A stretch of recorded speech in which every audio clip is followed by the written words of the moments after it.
Good morning. Glad you can make it today. This is a class called Lies My Culture Told Me about the Christian religion. And many of you have been with us before. And this is your first time. Welcome.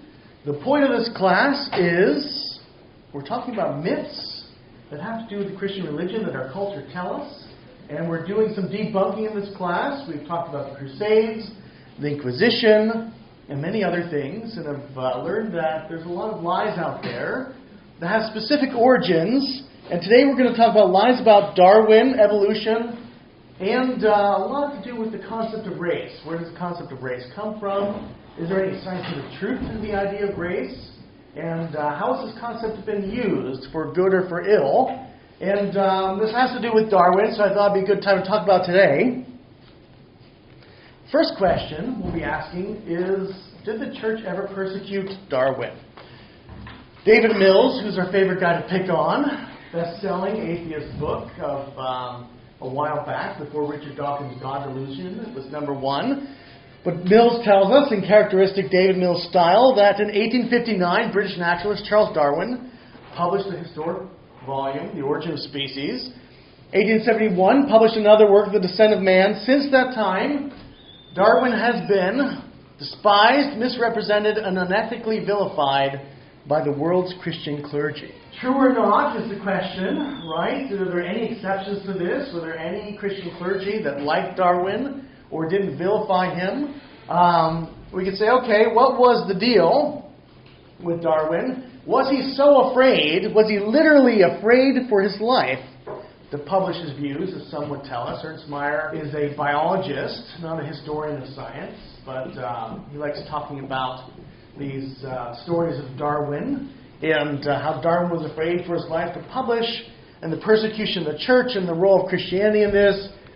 We go back 100 years, we find statements like this: the church has ever been the enemy of progress and true reform. The church it was that murdered Galileo because he dared to challenge the church's dogma on astronomy. We talked about Galileo. Wasn't murdered, so that's questionable. But did the church persecute Darwin? And it continues. And we could say, well, where does this view come from? It's already established in 1900. Can we push it further back? And does anyone want to take a guess at where this view starts? Draper and White. Andrew Dixon White has a whole chapter on how Darwin was persecuted that starts with this sentence: Darwin's Origin of Species had come into the theological world like a plow into an anthill. Everywhere, those rudely awakened from their old comfort and repose had swarmed forth, angry and confused. Reviews, sermons, books, light and heavy, came flying at the new thinker from all sides. Interesting, he really doesn't tell us who's making these criticisms when he goes into them. Like, one reviewer called Darwin's theory gloomy.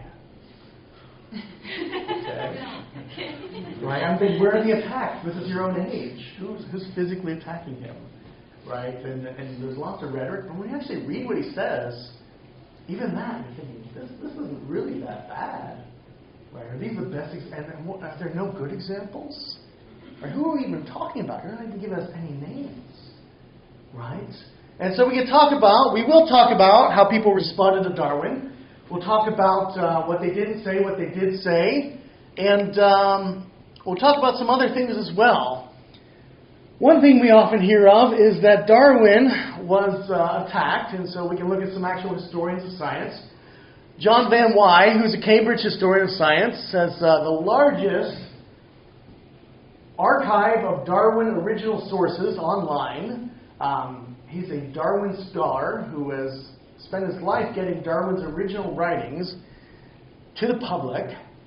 And he says, we often hear that when The Origin of Species was published, there was a great outcry and a historic clash of science and religion. This is more fantasy than fact. I put up, from the New Scientist, Vatican says it does not owe Darwin an apology. So lots of scientists were demanding that the Vatican apologize. The Darwin for their persecution of Darwin, Vatican says, no, we can't apologize, or there was no wrong. That annoyed this author of New Scientist. But Van Wy says Darwin had no fears about publishing his theory of evolution, And this notion that he delayed because of fear is a complete myth. He was just simply writing 10 more books in the time. No fear of publication. That's not at all historical, though we often hear it.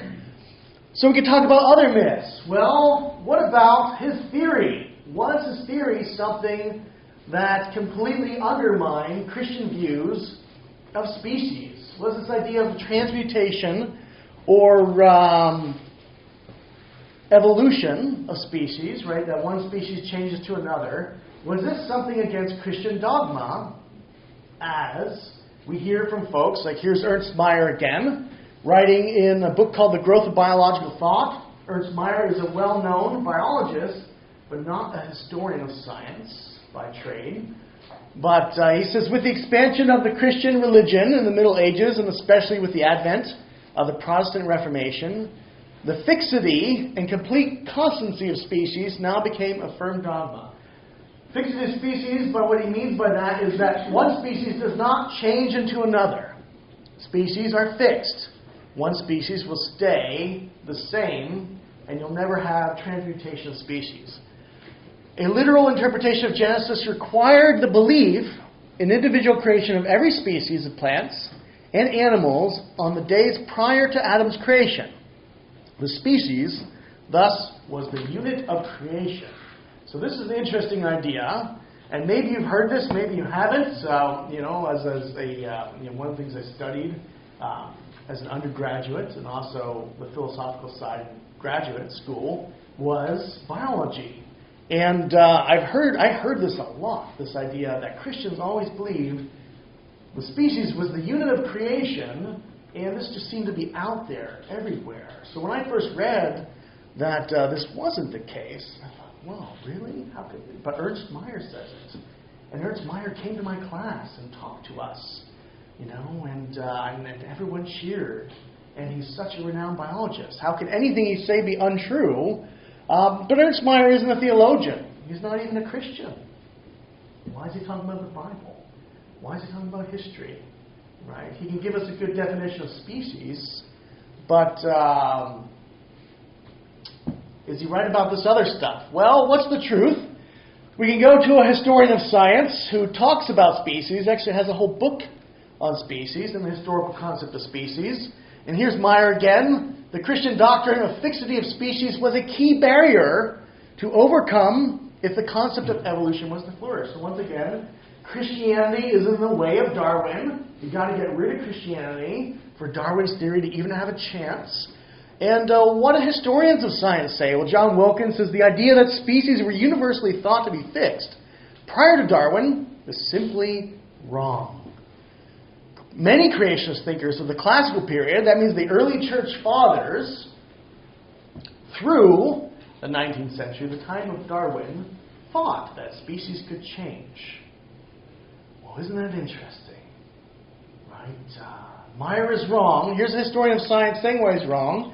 But well before that, other historians of science said the same thing. Conway Zirkel, who was a historian that looks into this question of species before Darwin, has written that the ancients believed species were not constant but always changing, that they mutated whenever the occasion arose.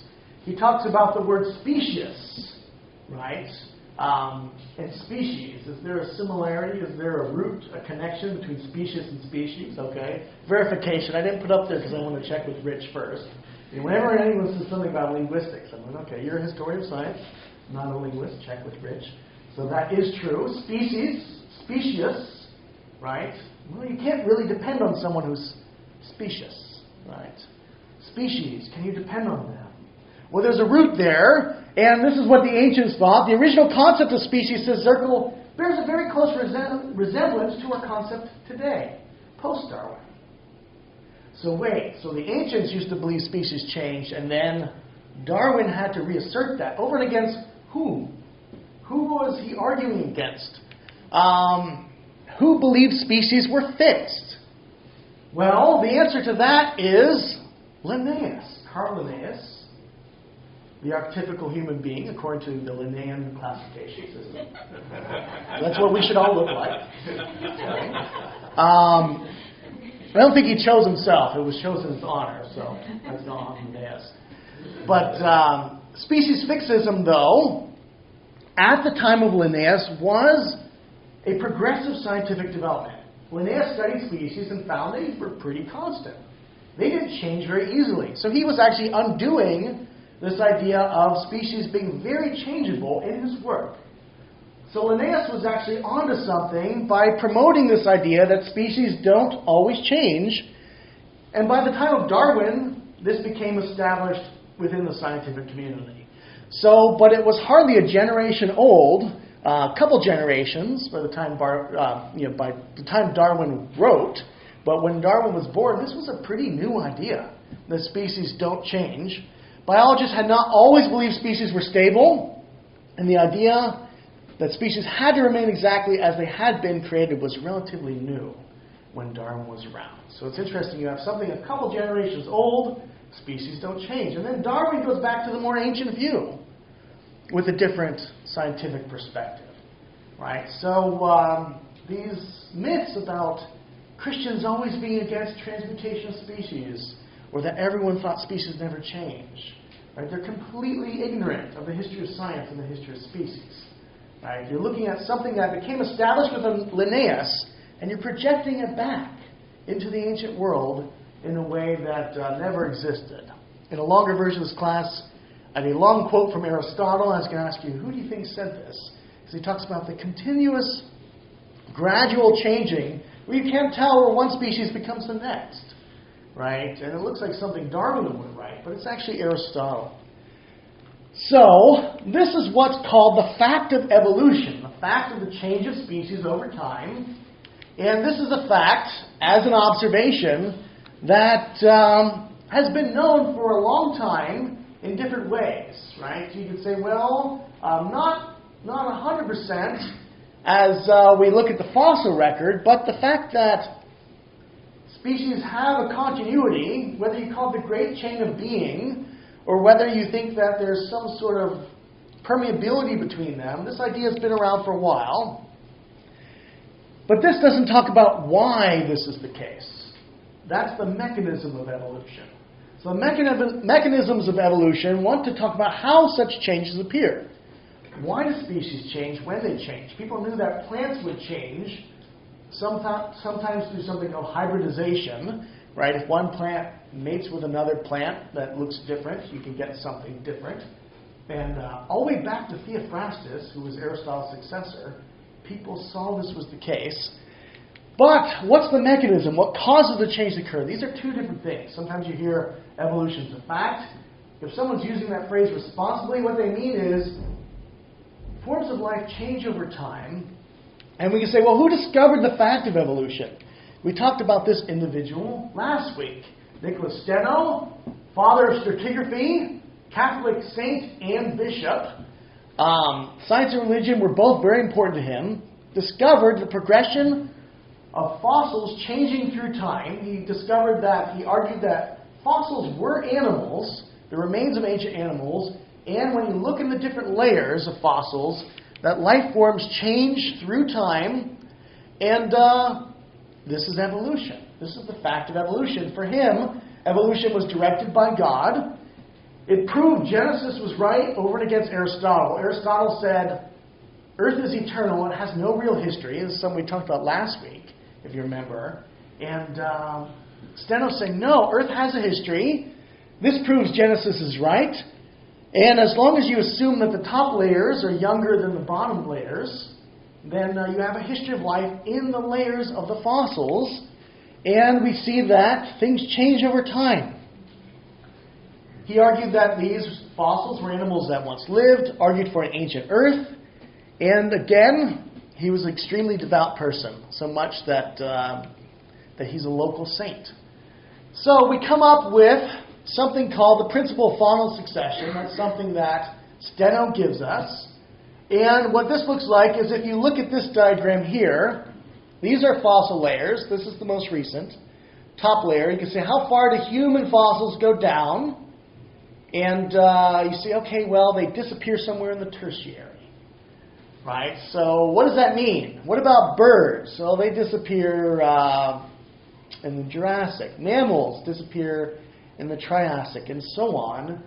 And so if you think about what this looks like, if you think about Steno looking at these layers of fossils, assuming the lower fossils are more ancient, why don't we have humans in the first layers, but we have fish in the first layers? Well, the answer is simple, because Genesis tells us so, and so do the fossil layers. Right? You're not expecting humans in the early days of creation. Right? And for Steno, this perfectly makes sense. Geology proves Scripture. Evolution proves that Genesis is right about its progressive, linear history of animal life, with humans coming at the end. Right? On the last day, which Steno talked about as ages. He talked about these days, these yoms in Hebrew, as ages. And we keep going down and we find that eventually there's no fish fossils. Well, of course there's no fish fossils eventually, or even things with shells, because God created all of life. So you'd expect there to be a time when there was no life. And that shows that life needed a creation. Right? So we could say, okay, well today, this is the same situation. We keep going into what we think are the most ancient layers, and we find not even multicellular life, not even single-celled life, no trace of life in metabolic processes when we get to the most ancient layers. So even today, we talk about the origin of life. What caused the origin of life versus the fact that there was an origin of life is a mechanism question. But the fact that there was a time when there was no life on this earth is something that is both uncontroversial in Scripture and uncontroversial in science. And Steno was the first person to recognize this. But then we can talk about what causes evolution to happen. That's a different sort of question. Different theories before Darwin. Darwin had his own theory. And I want to contextualize this theory today. Not so much talk about his theory, but put it in context to give you a sense of what he's doing. So the myth is that Darwin was an objective, perfectly objective, tough-minded scientist who had no religion to cloud his clear view, and that he was single-mindedly obsessed with overthrowing the doctrine of creation and getting rid of the Christian God for the sake of some sort of atheistic secular science. Right? To reduce humans to beasts. The historical reality is given by two of the most well-known scientific biographers of Darwin, in this book, Darwin's Sacred Cause. This is their statement. This is me paraphrasing their version of the myth. They said, this isn't just simplistic, it's plain wrong. And I want to tell you why this is wrong today. But to start that, we have to start talking about the question of race. Think about race. What is race? What makes a race? Where does this idea come from? Did the ancients use this idea? Right? When Greeks and Romans talk about races, what do they mean? Right? And we find different discussions. Pliny's Natural History in 77 CE talks about different races as non-human others. And here you see some ancient races. You see dog-headed people. Right? That'd be interesting if they existed. Mermaids, we all know. Monopods, people with one big foot. People with two faces. People whose faces were on their torso. Right? And these are all clearly non-human races. But this isn't what we think of race. Right? We're thinking, well, when you think of race, you might think this applies within humans. Columbus had his copy of Pliny's Natural History on his voyage to the undiscovered lands, and he was expecting he might find dog-headed people. Right? We see these in his journals. He thought he might find some of these monstrosities, as he called them, that were kind of human but not human, and all he found was people that looked a lot like other people. And so the question is, well, what do you do with these other people? They're not this ancient concept of race.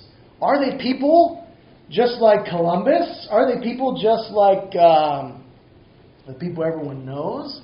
And this is where the current idea of race comes from. Some people argued that indigenous Americans were not people, were not human beings. Among them, Paracelsus and Giordano Bruno, argued that these new races were not descended from Adam and Eve, and they didn't have souls. They're not fully human, therefore we can enslave them. Right? So that's Bruno, right, who's burnt at the stake, and Paracelsus, who coined the term, was one of the people who gave you the term Dark Ages. Right? Enlightenment thinkers, early Enlightenment thinkers, not quite the Enlightenment yet, Renaissance thinkers, we'll call them, are the first ones to give us this idea of race within humans as different. This is a view called polygenism, and Bruno also applied this to Ethiopians, Pygmies in Africa, and people in the Pacific Islands. He said these are different species of primitive humans. They cannot be traced in the same descent, nor are they sprung from the generative force of a single progenitor. They do not have a common ancestry with us, says Bruno. The Pope says, I disagree. Pope Julius II said the Indians, Ethiopians, and everyone that looks like humans are descended from Adam and Eve. Bruno disagrees with the Pope. Bruno has lots of other issues going on. Bruno was burnt on the stake in Italy. This is one of the reasons why, right? Not to promote anyone being burnt at the stake. But, right. But Bruno was saying something very, very, very wrong from a Roman Catholic perspective with the unity of humanity. So this becomes the issue that starts to tear the secular versus Christian world in two, and this is the issue of race. Enlightenment thinkers, according to historian of science, Lazar Barkan, start going with this Bruno idea of race, that human races are like separate species. They shouldn't intermix. You're going to get bad things when humans intermix, not from Adam and Eve. This especially becomes an all-consuming passion during the 19th century. A thinker by the name of Johann Friedrich Blumenbach says there's 5 distinct races, and these races should remain apart. Right? Some folks said these races go back forever. They're eternal. People who argue for an eternal earth argued they were eternally 5 distinct races. And this idea of racial groups that you classify humans develops in the 19th century, and it still lingers today.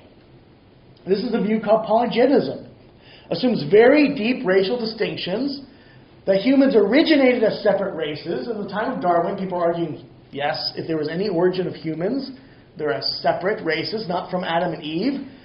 Gets rid of the idea of a common human ancestry, and races are so fundamental, according to this view, that human races are seen as distinct species. And this becomes the dominant, quote-unquote, scientific view in the 1840s, and a couple decades before Darwin publishes Origin of Species. So think about this context. There is no common ancestry for humans. They have a separate ancestry. So where does Darwin fit into this view? Well, in his day, modern science supported polygenism. And according to polygenism, humans had no common ancestor. What about the other view? Well, the other view was for religious wackos. It's called monogenism. The idea that we all go back to common ancestry, one human family, there's no such thing as race. That's what these crazy Christians are saying. And all races are historically united in a single brotherhood and sisterhood of humanity. They're not real. Race is a social construct. Mid-19th century monogenism was more scientifically controversial than the idea of evolution. Right? So think about this. What's Darwin saying? Well, he's saying there's a common ancestry through evolution. You might think evolution is the more controversial part of that. But actually, monogenism was just as controversial. Held by religiously devout abolitionists, people want to get rid of slavery, and for the sake of preserving the integrity of Scripture. So, in the mid-19th century, anthropological authorities caricatured this view as religiously quaint and a nice little myth that, yes, if it makes you feel good, you're welcome to have it, but don't talk about it in the scientific lab, right? Scientific establishments saw this as an antiquated, monogenesis as an antiquated religious dogma. So what does Darwin do? Well, he uses all the scientific ability to argue that monogenism is right. Why, we might wonder. Why did he do this? We'll talk about that in a second. But what's interesting is he was going against the scientific consensus at the time to argue this. Darwin's Sacred Cause, Desmond and Moore say, weighting increasingly against the tide of new scientific thought, he offered evolution through natural selection as an empirical foundation to the religiously motivated unity of race thesis. Wait, did I just say Darwin was religiously motivated on the unity of race thesis? Yes, I did. Actually, I didn't say it. His biographers say that. Rather than seeing the facts force evolution on Darwin, we find a moral passion firing his evolutionary work. What's Darwin up to? This doesn't sound like the myth. Well, Darwin, from the very outset, wanted to prove humans were one brotherhood and sisterhood of humanity, the unity of humankind. This notion grounded his evolutionary enterprise. Say Desmond and Moore, human evolution wasn't the last piece in the jigsaw, though he wrote on it last. It was actually the first thing he was concerned with. Even before his voyage on the Beagle, he was interested in this question of proving this. Why was he so interested? Well, because Darwin grew up in a context where sitting around the table, they would sing Christian hymns, evangelical Christian hymns, with other abolitionists such as William Wilberforce. If you've seen the movie Amazing Grace, you know William Wilberforce fought against the slave trade as a member of Parliament. Thomas Clarkson, who was a well-known evangelical preacher. But the reason why was because Josiah Wedgwood, who was Darwin's grandfather, bankrolled the abolitionist movement. He was the richest person in Victorian England at the time. Darwin was a member of the richest family of Victorian England. And Wedgwood, where we get Wedgwood pottery from, was a devoted Christian abolitionist who even came up with the official seal. He designed the official seal of the abolitionist movement, which is right there, with a brother from Africa in chains, saying, "Am I not a man and a brother? Am I not your brother? Am I not your sister?" Right? And you put it on your pottery, which is very popular. Right? Wedgwood pottery. Well, that's everyone in style has Wedgwood pottery. Oh, there's the slogan on my pottery. Right? So, what's this about? Right? This is a fight, and Darwin is growing up in the center of this fight with these evangelicals, with these preachers, with this context, with a very clear idea of what's wrong and what's right, and Darwin's interest in science. So he says, well, what's my contribution to this fight? I'm going to prove it through science. I'm going to prove the unity of humanity through science. So this is Darwin's starting point. Kinship, brotherhood, common descent of humanity, Adamic unity. We are all unified in Adam and Eve, and I'm going to prove it through science. Right? This was axiomatic in the anti-slavery tracts that Darwin and his family devoured and distributed. Imagine young Charles Darwin going around door to door handing out anti-slavery tracts with all these Bible verses on them and hanging around with these preachers. The point is, shared ancestry was unique to Darwin's peculiar brand of evolution. This is his context. So you can say, well, this is different than probably everything you've ever heard about Darwin, unless you've read some of the recent literature on him. So we can say, okay, well, what do we make of that? Darwin was driven to his research from this view, shaped his thinking in a single-minded effort to develop a picture of the natural world that could counter the prevailing belief in the immutability of species, which came from Linnaeus. Right? So he's going back to a more ancient view, going back to a more Christian view on many accounts. And we can say, how did Christians respond to Darwin? I'm going to give you just a selection. I'm going to cherry pick a couple people for the prominent.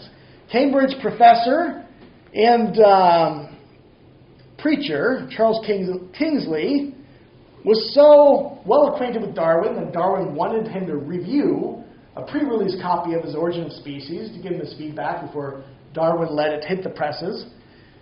Kingsley loved it, wrote him comments, and Darwin's response was, "Can I put your comments in the second edition, in the preface?" Right? And so here you have a clergyman and a Cambridge professor who's included in the introduction And you also have Frederick Temple, who loved Darwin's theory, thought it does a great service to the Christian religion. And he's not just some, country parson. He would shortly become the Archbishop of Canterbury, which is the head of the English church. So to say that the English church, or the church rejected Darwin, well, wait, the head of the English church, this is the English Pope, loved Darwin's work and thought it did a great service to Christian theology, because it showed that the laws of nature that God created could be extended to the realm of biology. Right, so he thought this was a great idea. We could go to Scotland. I love including George MacDonald, because I love George MacDonald. But here's a fun quote from George MacDonald, because he knew that not everyone, there were, of course, people that were not 100% in love with Darwin. But MacDonald says, well, what's the problem here? The only parsons and scientists who argue are those who understand neither the God of Genesis nor the science of the universe.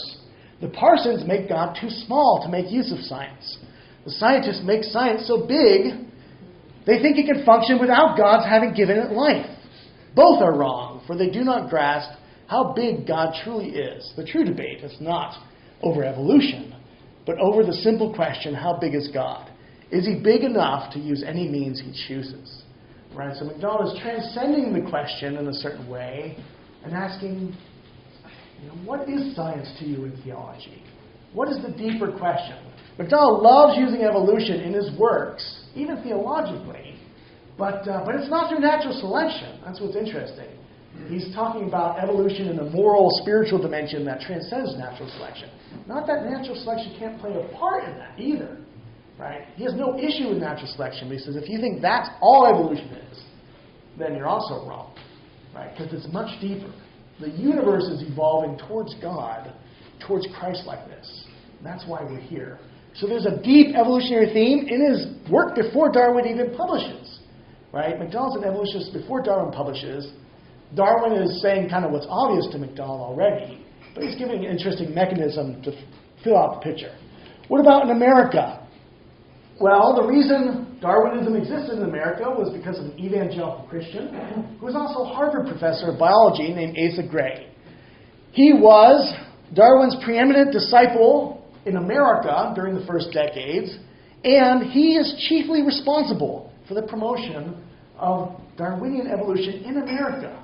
So if you want to say, well, why is Darwinian evolution so strong in America? You can thank an evangelical at Harvard, who was also an abolitionist, who was against slavery in the 1850s and 60s. Does anyone know what happened in the 1860s in this country about slavery? There's a big war, right? We call it the Civil War. And he's in the North arguing, using Darwin against slavery as a Christian.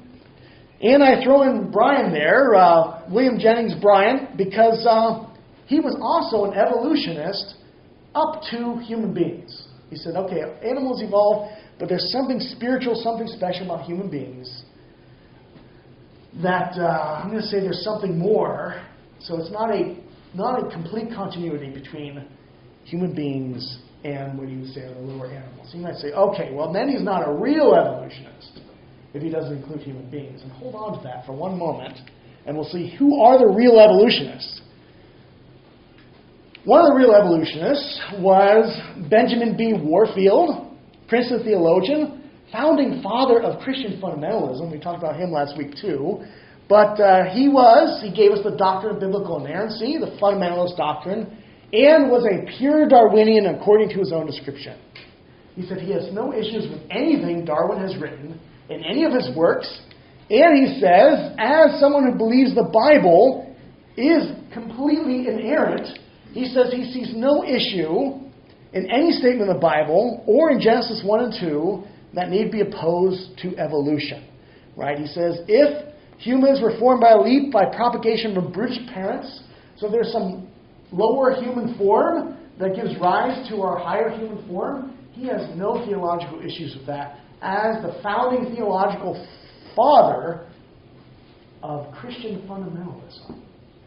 Right? So okay, well, these are pretty significant Christians who had no issues with Darwin who actually were very enthusiastic about Darwin as a fellow ally fighting against slavery, as a fellow evangelical ally fighting against slavery.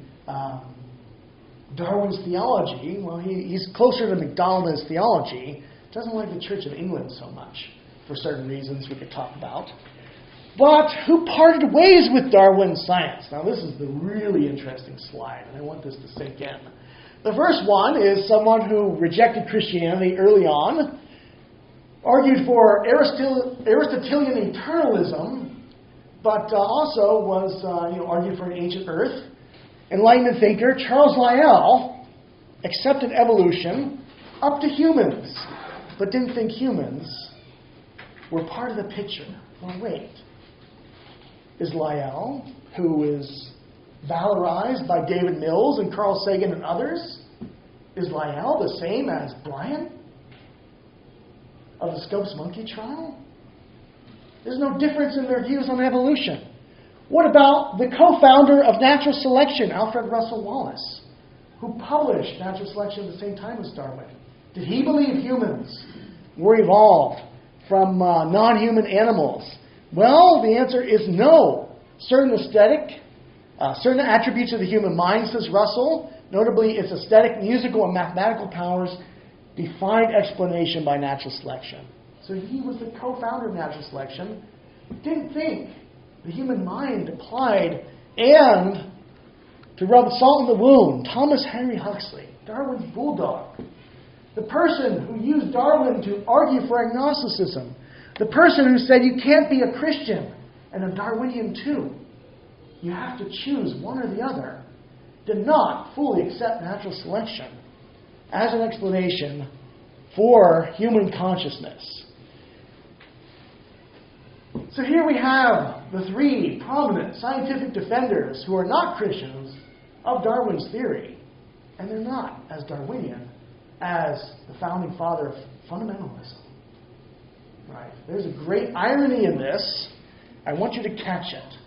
Right? B.B. Warfield was more of a Darwinian than Thomas Henry Huxley, Darwin's bulldog. Right?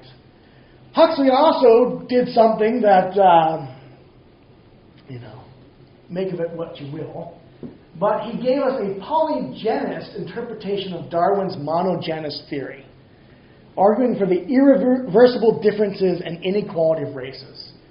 So not only did he make Darwinism agnostic, he tried his best to make Darwinism agnostic, but he also made Darwin undergird some of the current ideas of race, the polygenic idea of race. And even though we all come from a common ancestry, he's still trying to argue that racial divides were very deep. Right. So Huxley's views, unfortunately, were taken up by a Chinese scholar by the name of Yan Fu, who fell in love with Huxley's views, took them to China, and influenced China to this present day.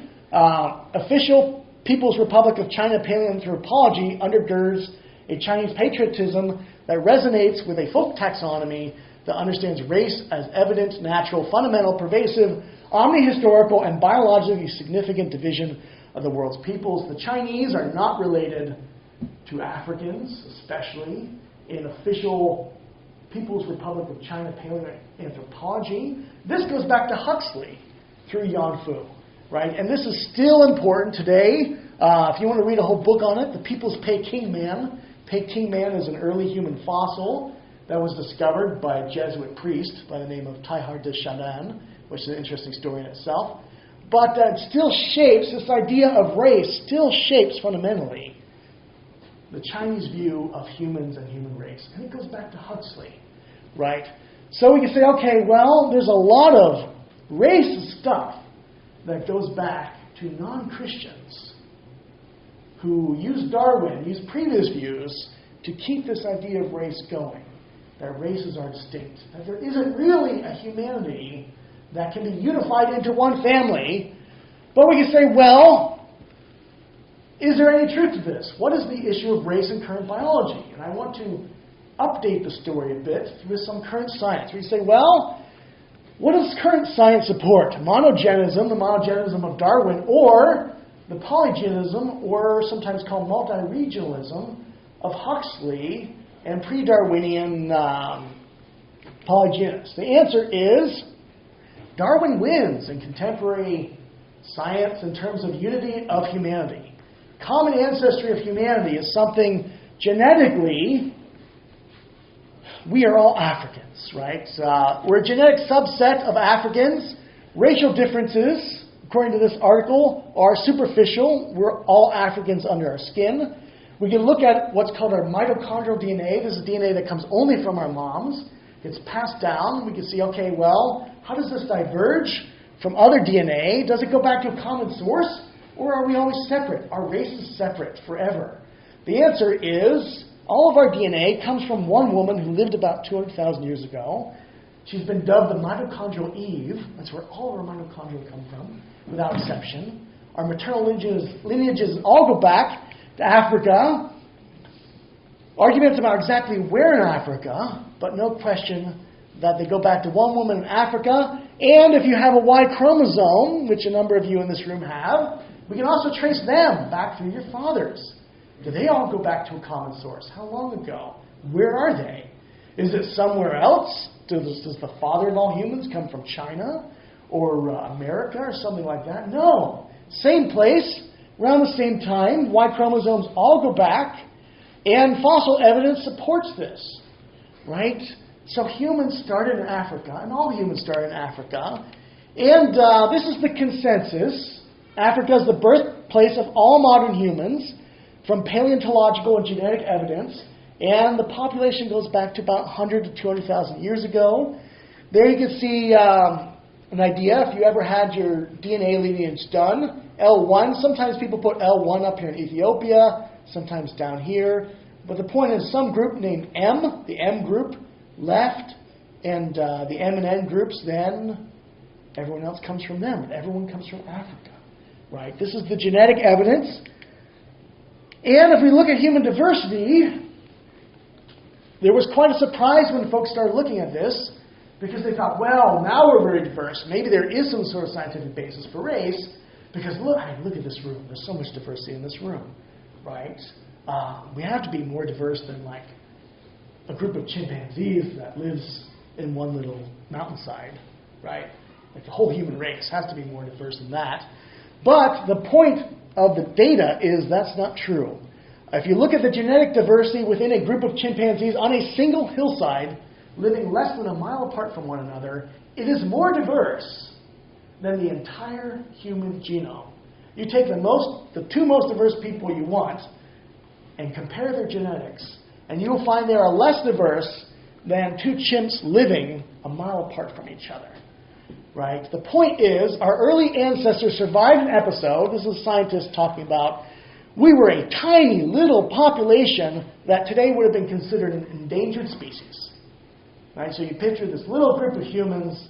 There they are. All of our DNA comes from this little tiny group somewhere in Africa that is on the brink of extinction because there's so little diversity. We're an endangered species. And somehow we spread out throughout the entire world. Right? To even threaten the world with how many humans there are. How do we do that? Right? This is science. These are not Christians talking to you in science. Maybe you can find a Christian story that sounds like that. Well, wait, so this little tiny family of humans, just a handful of humans, spread throughout the world? Right? Think about it. So we can say, okay, well, Darwin's idea of the common ancestry of humans going back to one family is, I think, as scientifically solid as we could ever hope it could be with the DNA evidence. Right? This idea is not going away with any evidence that we're going to find in the next couple of weeks. Right? There's lots of debate, well, where in Africa did humans emerge from? No one questions whether humans came from Africa. Right? And whether our whole diversity of humanity isn't even worth talking about in comparison to other animals. We're the least diverse species out there in significant ways. And so we say, okay, well, what do we do with this? First of all, we can think about a question based on Darwin pursuing a scientific research program that is undergirded by a theological assumption.